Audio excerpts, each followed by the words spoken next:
Hi everyone, hope you are doing well from wherever you're watching this channel, depending on your time zone.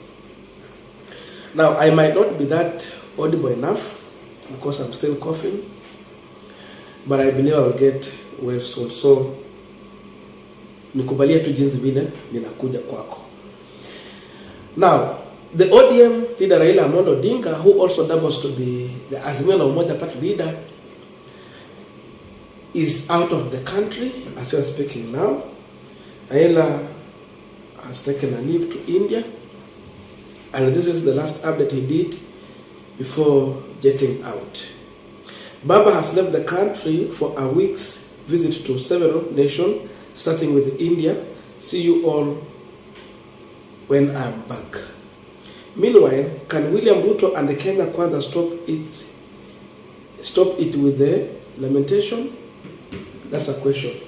So it means Raila is going to visit several countries apart from India, but he's starting with India. Now, my focus is not on Raila Odinga, in as much maybe people would want me to talk about the reason why Raila Odinga is out of the country, the possible reason. But my focus is on the Wiper Party leader Stephen Kalonzo Musyoka, because Raila is not in the country.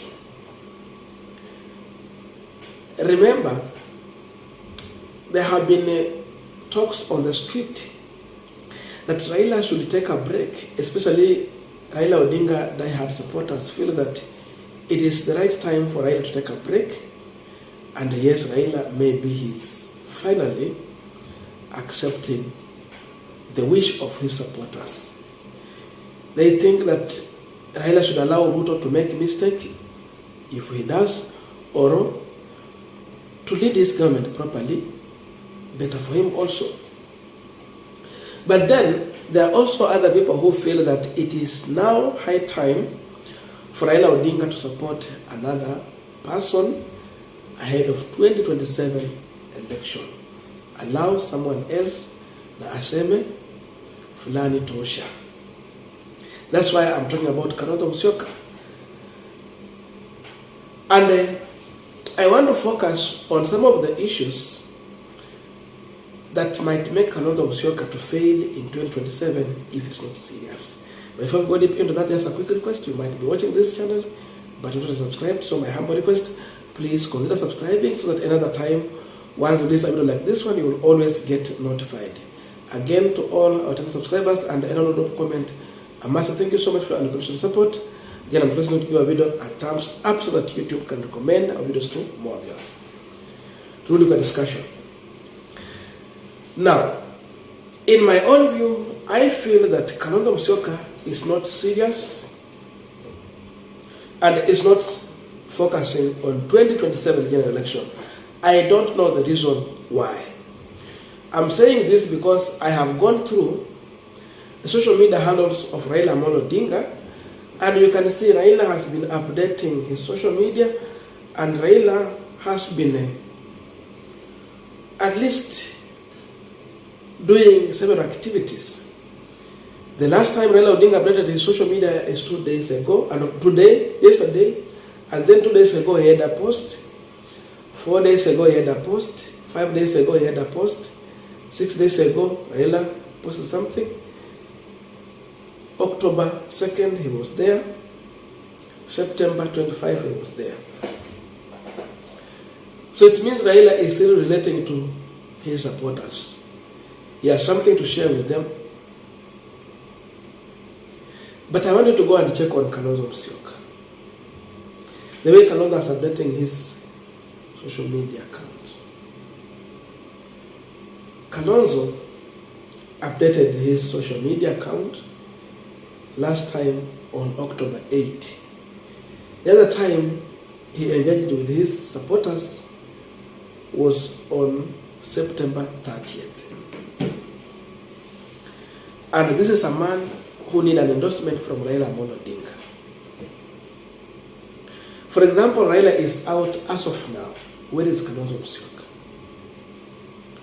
In fact, in my view, I think what Raila Odinga has been doing, it should be Kalonzo Musyoka pushing for that. But he came one day, talked about GMO, and he went silent.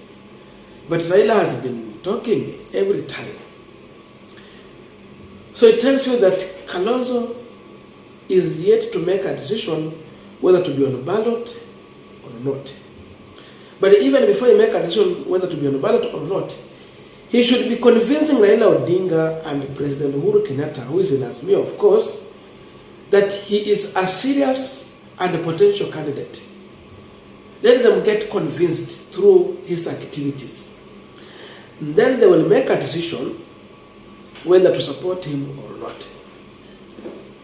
Kalonzo should be appealing to Raila Odinga supporters through his series of activities so that they can see the potential in him.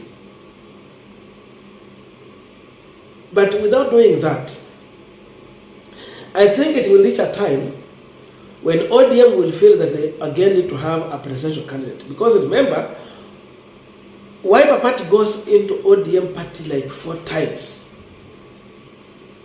Ukubwa wa ODM, Wiper inaenda ndani mara 4, 5 au 6. So ODM is a big party. It needs a serious person if they have to support that person. Another disadvantage that Kalonzo Musyoka has is that he is coming from a community that is not that much popular. I'm saying this because I know very well back of my mind that our politics is still very local, and therefore our tribes matters a lot. You see, selling Mudavadi was very easy. But in my own view, I believe Mudavadi lost a chance because he is yet to realize himself. Mudavadi is not aware that politics is still local. Hata akiwa Vihiga anataka kuongea Kiingereza, akiwa Kakamega na Busia Kiingereza.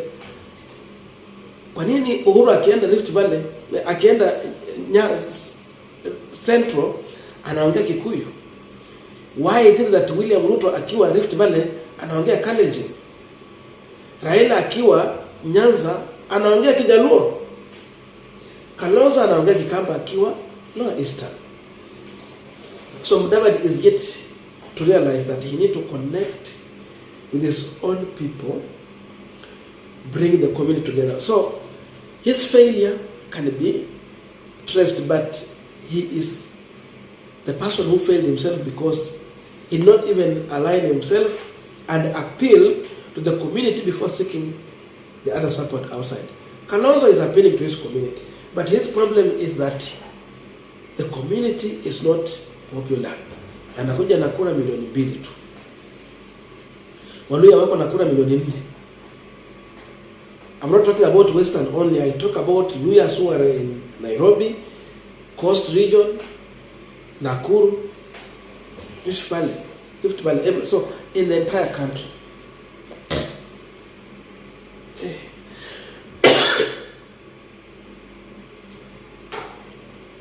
Sorry for that. So, for Kalonzo to get this support and to become a president, it means besides coming with the Kamba votes, he will need Raila Odinga's support because he has been coming with the Kamba vote, then Raila comes with his support and they have been winning. Lakini sasa kuna wanga na mchezo wa paka na panya. But what Kalonzo should know is that if Raila is not on the ballot, he should ask himself, how will he appeal to Luyas to vote for him? Because Luyas have been voting for Raila Odinga as an individual. But now he's not on the ballot. He's bringing another candidate. How will Kalonzo Musyoka tap into that Luya votes? How? Because yes, Raila might come with the Nyanza as a region. But again, how will he appeal to the Kisses to vote for him? What about the Maasai, Turkana, and those other tribes? How will he make it? Because you see, he has to create a perception so that even the media will start going for him. The media will now be forced to go to his social media handle and take news information and share out. But he has nothing, even in the media, to create a subject or make news. I know Mudavadi tried one time when Raila went into handshake, but it was short while. Hakuendelea tena because he was going to William Ruto's side. But angeendelea hivyo na hiyo opposition side na akwe kwa ballot angepata hata milioni 1. Hiyo in the first runoff. But he did it for a short time. Sijui huwa anaogopa kuspend or what. So Kalonzo need to come out strong. Whatever Raila Odinga has been doing, it is Kalonzo Musyoka who was supposed to do it. If really want to appeal to the support of Raila Odinga, without doing that, I'm seeing Raila Odinga on ballot in 2027. Because Kalonzo is allowing Raila to again contest. They are saying leaders normally emerge. So Kalonzo should not wait for someone to pull him up. He needs to emerge. After emerging, he will convince people. And even he will attract resources. You see, Raila, when he is here, he attracts resources because he shows the availability, he is popular, and he articulates on issues. He is not silent. So Raila is out, Kalonzo should come out and then claim his space and occupy the vacuum. If you don't do so, expect Raila Odinga on ballot in 2027. Thank you.